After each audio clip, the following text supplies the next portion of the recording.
जय श्री राम दोस्तों, आप सभी का स्वागत है अक्षय वशिष्ठ चैनल पर। इस चैनल पर मैं अक्षय वशिष्ठ आपको ऐसे पैरानॉर्मल इंसिडेंट और एक्टिविटीज के बारे में बताता हूं जो कि हमारे फॉलोअर्स और सब्सक्राइबर्स हमारे साथ शेयर करते हैं। इंस्टाग्राम आईडी, जीमेल आईडी और अब एक ऐसा फोन नंबर जो कि आप स्क्रीन पर देख सकते हैं। तो कभी आपके साथ कोई पैरानॉर्मल इंसिडेंट हुआ हो तो आप उसे रिकॉर्ड करके भेज सकते हैं। मैं अक्षय वशिष्ठ उसे नरेट करूंगा अपनी आवाज में। आगे बढ़ने से पहले एक बार धन्यवाद जो आप हमारे इंस्टाग्राम, यूट्यूब को इतना प्यार दे रहे हैं। ये जो रियल इंसिडेंट हम आपके सामने लेके आते हैं, या आप में से कुछ लोग हैं जिन्होंने अपने ऐसे दर्दनाक हादसे हमसे शेयर किए जो अपनी जिंदगी में बहुत ज्यादा परेशान रहे हैं या अभी भी बहुत ज्यादा परेशान चल रहे हैं। जो लोग नहीं चाहते कि आगे आने वाली जनरेशन अपने ऊपर कोई ऐसा बोझ उठा ले जिसे चाहकर भी अपने ऊपर से हटा ना पाए। भूत, प्रेत, पिशाच, डायन, रक्त पिशाच या फिर अलग अलग भूतों के नाम, पिशाचों के नाम जो हम हमेशा से सुनते आए हैं। आज भी हम प्रमाण ढूंढते हैं इन सब चीज़ों के होने का। मैंने अपने टाइम में अपने दादा दादी, नाना नानियों से इतनी सारी घटनाओं के बारे में सुना है जो वास्तविक तरीके से उन्होंने अपनी आंखों से देखी। सारी चीज़ें जो एक टाइम पर हुआ करती थी।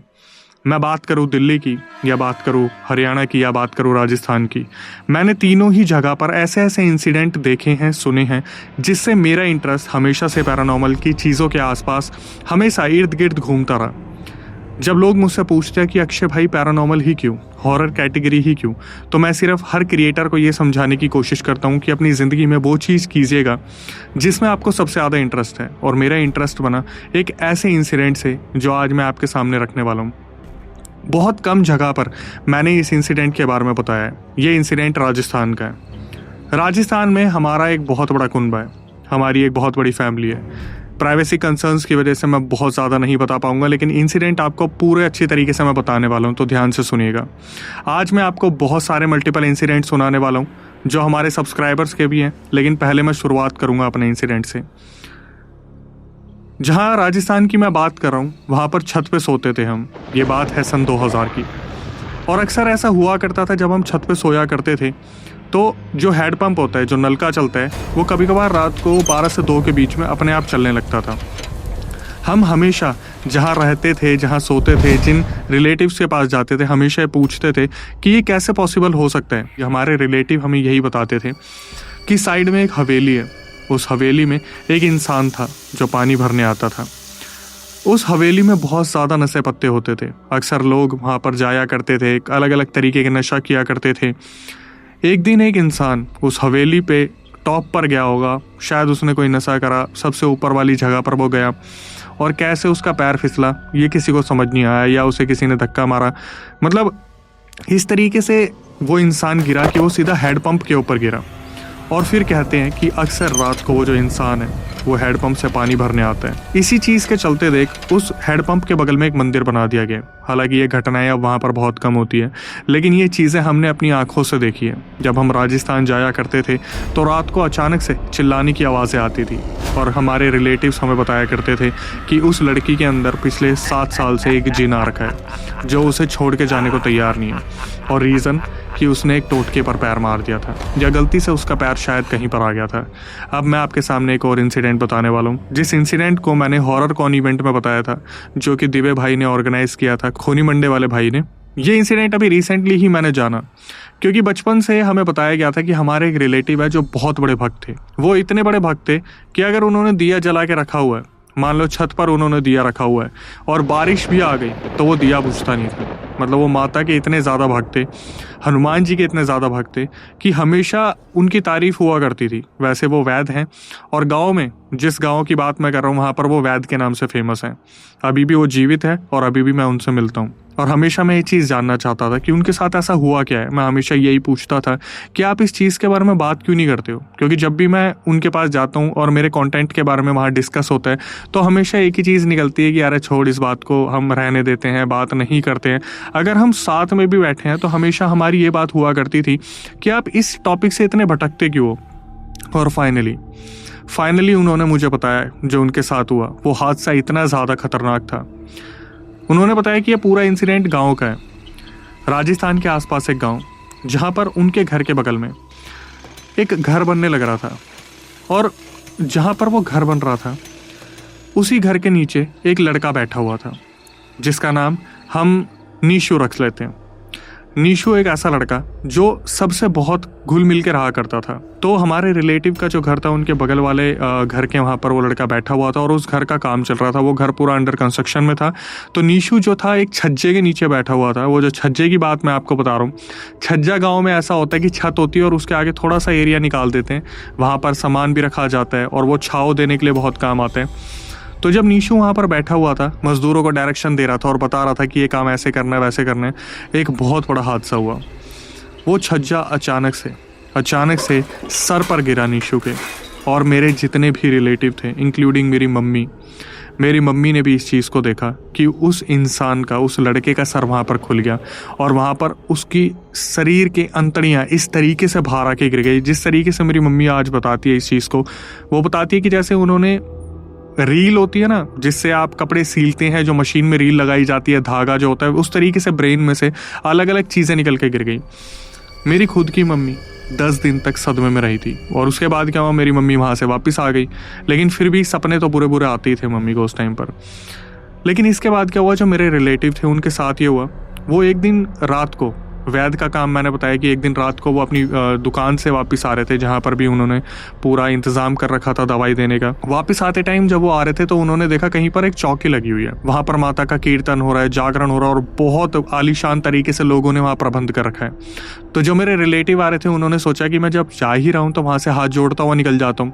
अब किस्मत की बात है, जब आप वैद्य होते हो तो आपको सब जानते हैं, क्योंकि आप वो इंसान हो जो भगवान का दूसरा रूप हो और आपके घर पर कभी भी कोई भी दस्तक दे सकता है। तो अलग अलग जगह पर उनका नाम था। जब वो रिलेटिव वहाँ दर्शन करने गए तो वहाँ पर जो पंडित जी थे वो बहुत अच्छी तरीके से उन्हें जानते थे। तो वो पंडित जी पीछे पड़ गए कि आज तो तेरे को रुकना पड़ेगा, तू मेरे साथ चलेगा, तू देख यहाँ पर अभी मैं दर्शन करवाता हूँ, माता आएंगी। मेरे जो रिलेटिव थे वो मना नहीं कर पाए और वो वहाँ पर बैठ गए। अब जागरण कीर्तन होते हुए काफ़ी टाइम लग रहा था, तो उन्होंने सोचा कि यार 2-2:30 बज गए और मेरे घर वाले भी काफ़ी परेशान हो रहे होंगे। उस टाइम पे फ़ोन वगैरह की सुविधाएं नहीं थी। तो मेरे जो रिलेटिव थे वो चलना शुरू करते हैं। धीरे धीरे जब वो अपने घर के करीब पहुँचते हैं तो उन्होंने सोचा कि यार घर में अंदर जाने से पहले मैं एक बार टॉयलेट कर लेता हूँ, मेरे को बहुत तेज़ टॉयलेट आ रहा है। तो पहले की हवेलियाँ जो हुआ करती थी उसके बीच में कुछ गैप रखा करते थे। तो जो रईस लोग हवेलियों में रहा करते थे उस टाइम पर, वो लोग अपनी हवेलियों के बीच में गली निकलवा लिया करते थे, क्योंकि वो नहीं चाहते थे छोटी जात के लोग उनके हवेलियों में आए। अब ये तो खैर एक सोच वाली बात है। तो वो क्या करते थे, ऊपर से ही कूड़ा फेंक देते थे।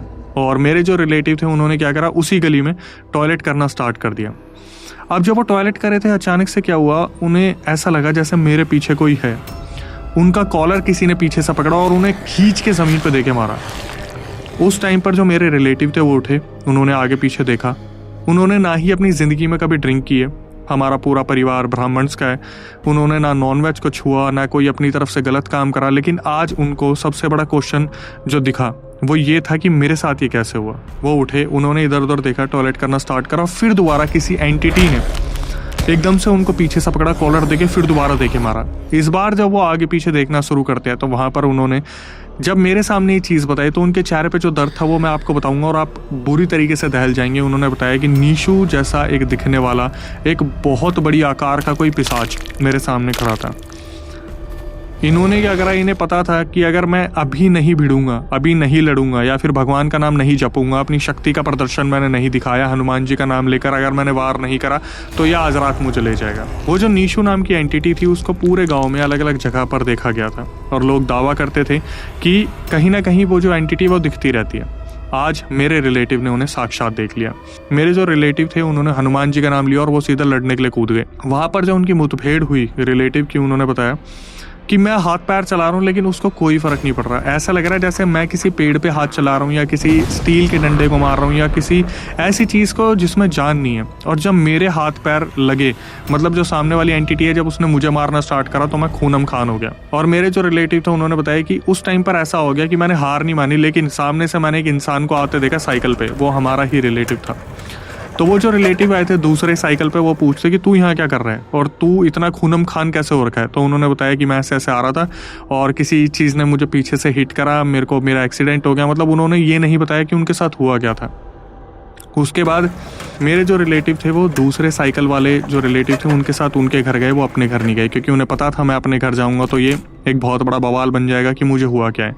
फिर वहाँ से रात भर वो सो के एक डॉक्टर की दुकान पर गए। जैसे कि आप जानते कि डॉक्टर खुद का इलाज नहीं कर सकता, तो जब वो एक प्रोफेशनल डॉक्टर के पास गए तो उन्हें सामने वाले जो डॉक्टर थे वो जानते थे। ऑब्वियसली उस टाइम पर बहुत ज़्यादा डॉक्टर्स नहीं हुआ करते थे।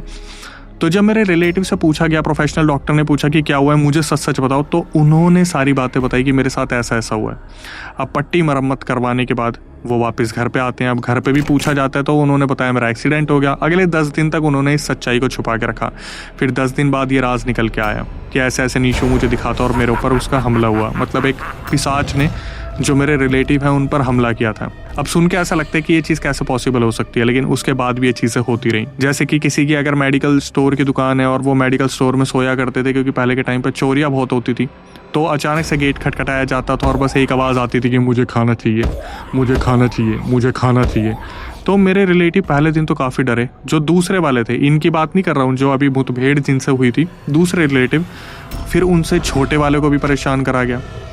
मतलब उस गाँव में नीशू आज भी इसी तरीके से अलग अलग तरीके से अलग अलग जगहों पर दिखता है। और फिर मैंने उस जगह पर जाना छोड़ दिया, क्योंकि उस गांव के बारे में अलग अलग अफवाहें हैं, अलग अलग चीज़ें हैं जो जानने को मिलती हैं। और फिर ऐसा लगता है कि यार हम इसी फील्ड से हैं तो क्यों नहीं होता दे इन सब चीज़ों को। तो इसके बाद आते हैं हम आज के इंसिडेंट पे, जो कि हमें बताया पुरविंदर ने। और पुरविंदर जो है एक ब्राह्मण फैमिली से बिलोंग करते हैं और कुदरत की किस्मत की बात है कि ये भी वशिष्ठ हैं। और इन्होंने पहले तो बहुत प्यार जताया हमारी वीडियोस को लेके, और उसके बाद बताया कि अक्षय भाई मेरा पूरा परिवार जो है इसी चीज़ के अंदर है। मतलब शुरू से ही उतारे और भूतों का उतारा करना और ये जो झाड़ फूक होता है। तो सबसे पहले इंसिडेंट इन्होंने बताया परदादा का। उस टाइम पर साइकिल हुआ करती थी और इनके परदादा थे वो एक पंडित थे और शादियाँ कराया करते थे, अलग अलग जगह पर जागरण कीर्तन का काम किया करते थे। तो यहाँ से पुरविंदर ने बताना शुरू करा कि अक्षय भाई मेरे जो परदादा थे वो दिन में जाया करते थे और आते आते कभी उनको बहुत रात हो जाया करती थी। और इसका रीज़न ये है क्योंकि जब आप जागरण कीर्तन में जाते हो तो आप अकेले नहीं जाते हो, आपकी पूरी टोली जाती है। कभी कभी आप घर से अकेले निकलते हो और वहाँ जाके आपको जो है टोली, आपकी मंडली मिलती है। तो पुरविंदर ने जैसे मुझे बताया कि अक्षय भाई एक रात वो अकेले आ रहे थे साइकिल से कीर्तन जागरण में से, शायद उनकी तबीयत खराब हुई या घर पे उनको कोई ज़रूरी काम था। जैसे कि इन्होंने बताया कि मेरे परदादा के बारे में मैं बता रहा हूँ, तो हर चीज़ क्लैरिटी के साथ नहीं बताई इन्होंने यही बताया कि भाई मेरे जो परदादा थे वो वापस आ रहे थे साइकिल से, और हमारा जो गाँव है उससे 3 गाँव दूर एक खंडर सा गांव पड़ा हुआ है। इन्होंने बताया कि मेरे परदादा वापस आ रहे थे साइकिल पर और अचानक से कुछ लोग मेरे दादा की तरफ भागते आते हैं। वो जो लोग भागे भागे आए थे वो सीधा साइकिल के आगे आते हैं और परदादा जी ने जो देखा, जो इनके फैमिली में सारी चीज़ें चलती आई, तो वो बताया कि लोगों ने बहुत अच्छे कपड़े पहने हुए थे, ऐसा लग रहा था शादी का माहौल है। और जब लोग सामने आए तो वो चिल्लाते हैं कि पंडित जी हम कब से आपका इंतज़ार कर रहे थे, हम यही चाहते थे कि आप हमें मिल जाओ, हमारा वाला जो पंडित था वो आया नहीं, उसने धोखा दे दिया, देखो बच्चों की शादी है और शादी पूरी ख़राब हो जाएगी। तो परदादा जब तक प्रोसेस कर पाते इस चीज़ को, वो काफ़ी थके हुए थे। उन्होंने देखा कि पूरा मंडप लगा हुआ है, वहाँ पर लोग बैठे हुए हैं, वहाँ पर ऐसी व्यवस्था की हुई है कि लोग खाना भी खा रहे हैं, लेकिन अगर किसी का इंतज़ार हो रहा है तो वो सिर्फ एक पंडित है। जो पुरविंदर के परदादा जी थे वो साइकिल से उतरते हैं और उन्होंने भला करने की सोची। उन्होंने सोचा कि मैं जब आ ही गया हूँ तो इस चीज़ को मैं अच्छी तरीके से करवा देता हूँ। मतलब लड़का लड़की वहाँ पर बैठे हुए थे और बहुत सारे ऐसे लोग थे जो अभी तक खाने का लुत्फ़ उठा रहे थे। जैसे ही इनके परदादा बैठते हैं मंडप के वहाँ पर, अचानक से सब लोगों ने खाना छोड़ दिया और सब अजीब नज़रों से इनके परदादा को देखना शुरू कर देते हैं। जो परदादा है वो अपना काम शुरू करते हैं, विधि विधान के हिसाब से दोनों की शादी करवाते हैं और पूरा परिवार जो है बहुत धूमधाम से शादी को होते देखता है। लेकिन उस ड्यूरेशन में जो परदादा थे उन्होंने मेंशन किया इनको पूरे परिवार को कि एक भी इंसान अपनी जगह से हिला नहीं। फेरे भी हो गए, सब कुछ हो गया, फूल तक नहीं डाले गए, लेकिन खुशी खुशी मुझे लड्डू का एक बैग दे दिया। परदादा को वहाँ से भेंट मिली लड्डू का बैग, और परदादा जी उस टाइम पर मीठे के बहुत शौकीन थे, तो वो उस लड्डू के बैग को अपने साथ लेकर घर पे आ गए। घर पे आने के बाद परदादी उनका वेट कर रही थी और घर पे आने के बाद दोनों में आपस में डिस्कशन हुआ कि आप इतना लेट कैसे हो गए। तो परदादा ने बताया कि मैं आ रहा था तो वहाँ पर जो है एक पंडित जी नहीं आए, उपस्थित नहीं थे, जिस वजह से एक शादी ख़राब होने वाली थी, तो उस शादी को मैंने पूरी तरीके से जो है करवाया। अब दादी जी वहाँ पर खाना लगाती है। उस टाइम पर इसी तरीके से होता था कि पति जब आएंगे तो उनके बाद खाना खाया जाएगा, उनके बाद ही सारी चीज़ें होंगी। तो परदादा के लिए खाना लगाया गया। खाना खाने के बाद परदादा जो थे वो बोलते हैं कि उस बैग में लड्डू रखें और लड्डू मुझे दे दो, मेरा मीठा खाने का काफ़ी मन हो रहा है। तो जब उस लड्डू के बैग को खोला जाता है तो उसमें से हड्डियाँ निकलती हैं और उसी वक्त परदादी और परदादा समझ गए कि आप कौन सी शादी करवा के आए हो। अब इस चीज़ को तो आपने बहुत पॉडकास्ट में सुना होगा, बहुत रिकॉर्डिंग में सुना होगा, लेकिन ये आगे जाके कैसे कनेक्ट होने वाली है अब मैं आपको बताऊंगा। इसके बाद क्या हुआ, परदादे के बाद दादाजी आ गए। दादाजी भी पंडित पुरोहित थे, उतारा किया करते थे, लेकिन उनकी लाइफ में, एंटायर लाइफ में कभी कुछ ऐसा नहीं हुआ जो बहुत ज़्यादा बताने लायक हो। पुरविंदर ने साफ बताया कि भाई मेरे जो दादाजी थे वो जाते थे, उतारा करते थे भूत प्रेतों का, सामने से चीज़ें पूछ ली जाती थी, भूत प्रेत बता देते थे कि हमें उन्होंने छोड़ा है, या फिर नहीं बताते थे तो विधि विधान से मंत्र पढ़ के उनको उतारा कर दिया जाता था। अब बात आती है पुरविंदर के पापा की। ये बात है 1980s की जो मैं आपको बताने वाला हूँ, और ये पुरविंदर के पापा के साथ ये हादसा हुआ। उनके पास एक स्कूटर था। इन्होंने बताया कि अक्षय भाई हमारे घर की स्थिति बहुत अच्छी थी, हम शुरू से ही काफ़ी अच्छे घराने से बिलोंग करते हैं। हालांकि अचानक से बीच में जो हादसे हुए वो आपको बाद में बताऊंगा, लेकिन इनके पापा से वो चीज़ कैसे रिलेट करती है। एक रात इनके पापा कहीं से कोई फंक्शन अटेंड करके आ रहे थे और अपने स्कूटर पर वापस आ रहे थे। काफ़ी रात हो गई थी और अपने गाँव से तीसरे गाँव तक वो पहुँचे हैं, और अचानक से उन्हें ऐसा लगा स्कूटर चलाते चलाते जैसे बगल में देखने पर एक बहुत बड़ा मेला लगा हुआ है। उस मेले में हर उम्र का इंसान, बच्चा, बूढ़ा, औरत, लड़की, बुजुर्ग औरत, सब वहाँ पर खा रहे हैं कुछ ना कुछ। लेकिन जो पुरविंदर के पापा थे इस टाइम पर वो ये सोच रहे थे कि ऐसा कैसे पॉसिबल हो सकता है। मतलब मैं सुबह तो यहाँ से निकला हूँ, सुबह तो यहाँ पर कुछ भी नहीं था, तो रात रात में यहाँ मेला कैसे लग गया। इतने ही वो सोच रहे थे, उनके स्कूटर के बगल में कोई आदमी आ गया, और उसकी हाइट जो थी वो 9 से 10 फीट की थी, और उसका आकार बड़ा ही अजीब था। इनके जो पापा थे वो पंडित थे, उन्होंने अपने मंत्र पढ़ने शुरू करे और अपना स्कूटर स्टार्ट करके वहाँ से सीधा निकाला। जैसे ये स्कूटर स्टार्ट करके चलते हैं पुरविंदर के पापा, जैसे जैसे ये स्पीड बढ़ाते हैं वो जो इंसान था वो बगल में भागना शुरू करता है स्कूटर के। इनके पिताजी बहुत बुरी तरीके से डर गए थे कि मेरे साथ ये क्या चीज़ लग गई है। जब वो स्कूटर आगे लेके निकल रहे थे, आपको हमेशा हर इंसिडेंट में ये सुनने को मिला होगा कि वो एंटिटी पीछे छूट गई या उन्होंने अपना पीछा छुड़वा लिया, लेकिन यहाँ पर ऐसा नहीं हुआ। पुरविंदर के पापा के स्कूटर के आगे वो एंटिटी आ गई और वहाँ पर एकदम से सख्त बन के खड़ी हो गई, और उस एंटिटी ने पुरविंदर के पापा को ध्यान से देखा, और फिर वो एंटिटी अपने आप साइड हो गई। तो वो जो एंटिटी पुरविंदर के पापा के सामने आई थी वो अचानक से बोलती है कि तेरे दादा का कर्ज है हम पे, उन्होंने हमारे कुनबे में किसी की शादी कराई थी, इसलिए आज तेरी किस्मत बहुत अच्छी है कि तुझे जाने दे रहे हैं। और पीछे मुड़ के देख, पूरी बारात खड़ी है। जब पुरविंदर के पापा ने पीछे मुड़ के देखा तो वहाँ पर मल्टीपल एंटिटीज़ उनको देख रही थी, लेकिन सब स्माइल कर रहे थे। तो जब ये अपने घर आते हैं, इन्हें तो नहीं पता था इस बारे में कि मेरे साथ हुआ क्या। जब ये घर आए तो पता चला, जो परदादा थे उन्होंने बताया पुरविंदर के पापा को इस चीज़ के बारे में कि एक्चुअली में आज जहाँ से तू आया वहाँ से मैं उस टाइम पर आया था और मैंने उनकी शादी करवाई थी। हालांकि भेंट में मुझे हड्डियाँ मिली, लेकिन मेरी मेहनत सफल हुई कि मेरी जो चीज़ करवाई हुई थी उसने तेरे को बचा लिया, मतलब तेरे को छोड़ दिया। तो वो जो भूत प्रेत थे वो उसी टाइम के भूत प्रेत थे जो भूतों की बारात जो पुरविंदर के परदादा ने देखी थी। इसके बाद फिर पुरविंदर ने बताया कि अक्षय भाई हमारे घर में जब उतारे होते थे, लोग आते थे अपने उतारे करवाते थे, तो हमारे घर में हमेशा ये महसूस होता था कि एंटिटी आगे पीछे घूम रही है। मैं बिल्कुल झूठ नहीं बोलूँगा, पुरविंदर ने इसी तरीके से बताया कि भाई उठती थी, बैठती थी, चीज़ें हमारे घर में होती रहती थी, लेकिन हमारे घर में सिर्फ वही एंटिटीज़ रह पाती थी जो दिल की साफ एंटिटीज़ होती थी। पुरविंदर ने बताया कि अक्षय भाई एक टाइम आया जब मैं 5वीं क्लास में था, मेरे को हॉस्टल भेज दिया गया, और जब मैं वापस आया तो मैं 12 साल का था। तब तक मेरे दादाजी ख़त्म हो गए, परदादा पहले ही जा चुके थे, फिर मेरी जो है मम्मी भी ख़त्म हो गई। तो मतलब मैं किसी से सीख नहीं पाया जो ज्ञान मुझे मिलना था, जो सिद्धि मुझे मिलनी थी। पापा ने भी अधूरा ज्ञान लिया था, तो पापा भी मेरे को ढंग से समझा नहीं पाए। जिस तरीके से इन्होंने बताया, इनको एक सल्यूट है। लेकिन जो परदादा ने करा और फिर वो जो पिताजी के इनको वो चीज़ बचा के चली गई, वो तो सही में एक एक्सट्रीम लेवल पे एक भला था जो पुरविंदर के परदादा वो चीज़ करके चले गए।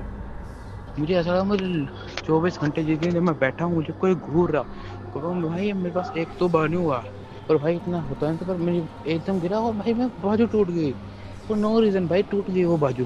भाई मुझे मेरे चलने में दिक्कत आ गई, मुझसे चला नहीं जाता था बिल्कुल भी नहीं।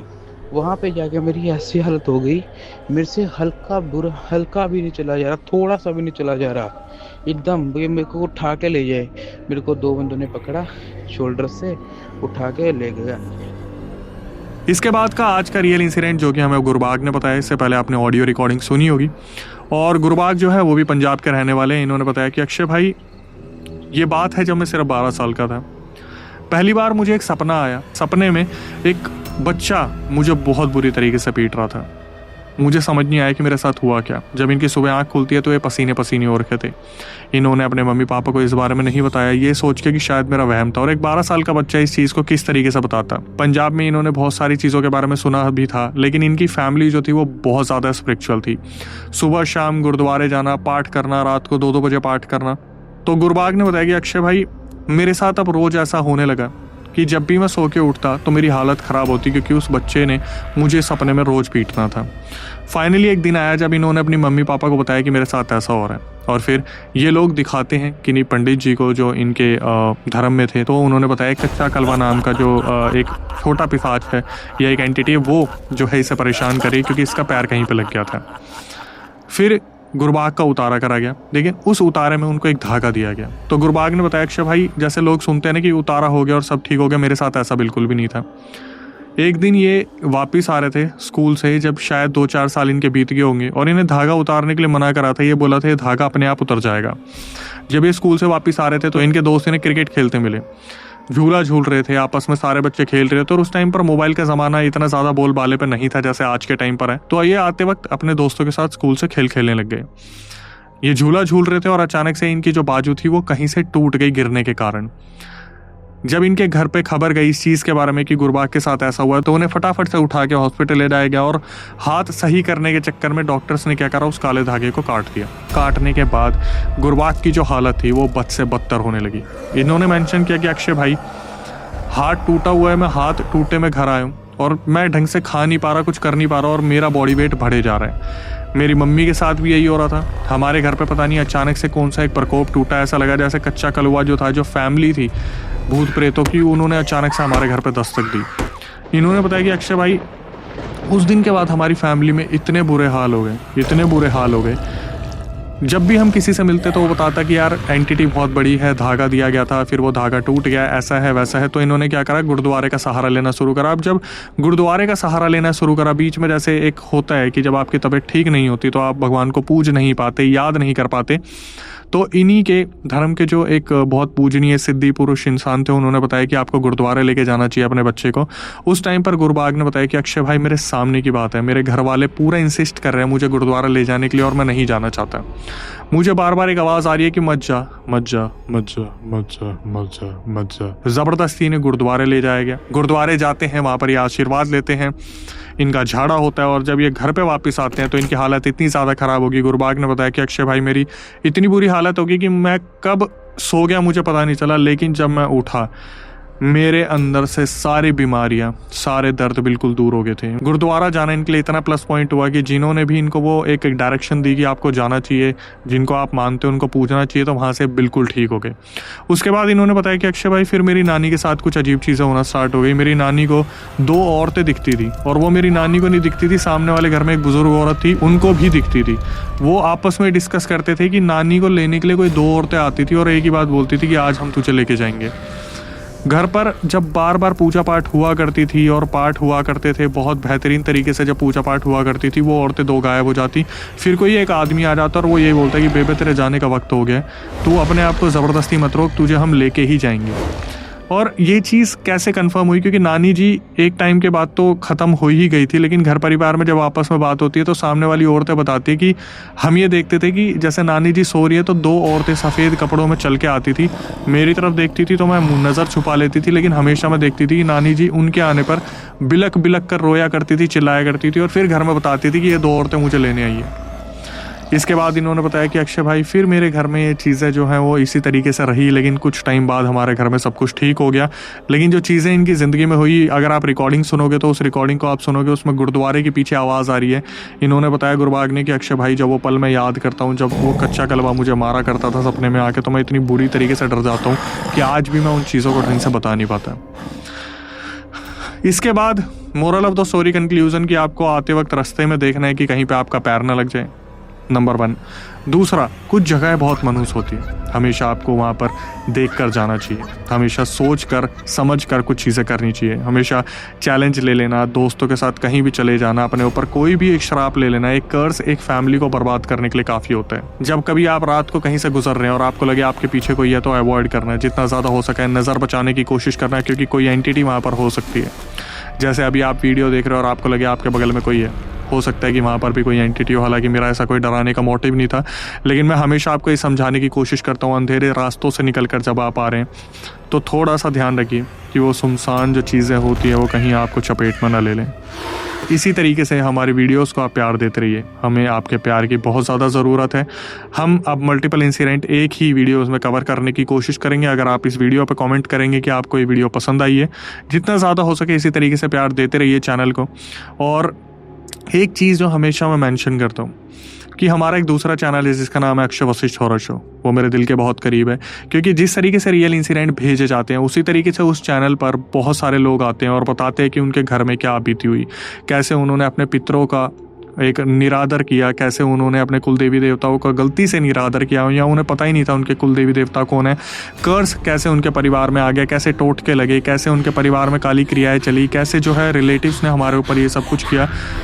वो चैनल बहुत खास है क्योंकि ऐसे ही जो गेस्ट है उनके साथ सब्सक्राइबर्स आके बताते हैं वहाँ पर कि उनके घरों में क्या हादसे हुए हैं। उस चैनल को जितना ज़्यादा हो सके प्यार दीजिए, सब्सक्राइब कीजिए, बेल नोटिफिकेशन ऑन कीजिए। और कभी आपको ऐसा लगे कि यार मैं भी कैमरे पे आके कुछ बताना चाहता हूँ, मेरे अंदर भी वो काबिलियत है कि मैं अपने घर की चीज़ किसी के सामने रखूँ या मेरे साथ जो हुआ है मैं रखूँ किसी के सामने, ताकि किसी की गलती किसी की सीख बन पाए और कोई तो अवेयर हो, मेरी वजह से कोई तो बच सके। तो हम इतना ही कर रहे हैं कि हम कोशिश कर रहे हैं कि इन्फॉर्मेशन पास ऑन करें, कुछ ऐसी चीज़ें जो सब्सक्राइबर बता रहे हैं।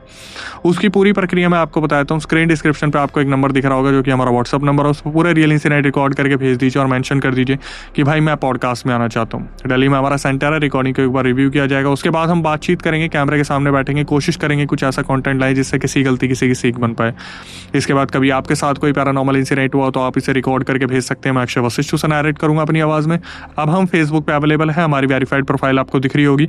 इंस्टाग्राम यूट्यूब को इसी तरीके से प्यार देते रहिए, फेसबुक को आप इसी तरीके से प्यार दीजिए, डिस्क्रिप्शन में लिंक है। स्पॉटिफाई पे हम ट्रेंड कर रहे हैं टॉप 10 में, जितना ज़्यादा हो सके प्यार दीजिए, चलते फिरते सुनिए, लेकिन एक्सक्लूसिव कंटेंट आपको यूट्यूब पे ही मिलेगा। टिल देन जितना ज़्यादा हो सके घर बार में परिवार में प्यार बना के रखिए, दादा दादी नाना नानी मम्मी पापा जितना ज़्यादा हो सके, क्योंकि ये वो लोग हैं जिन्होंने सब कुछ आपके ऊपर निछावर कर दिया।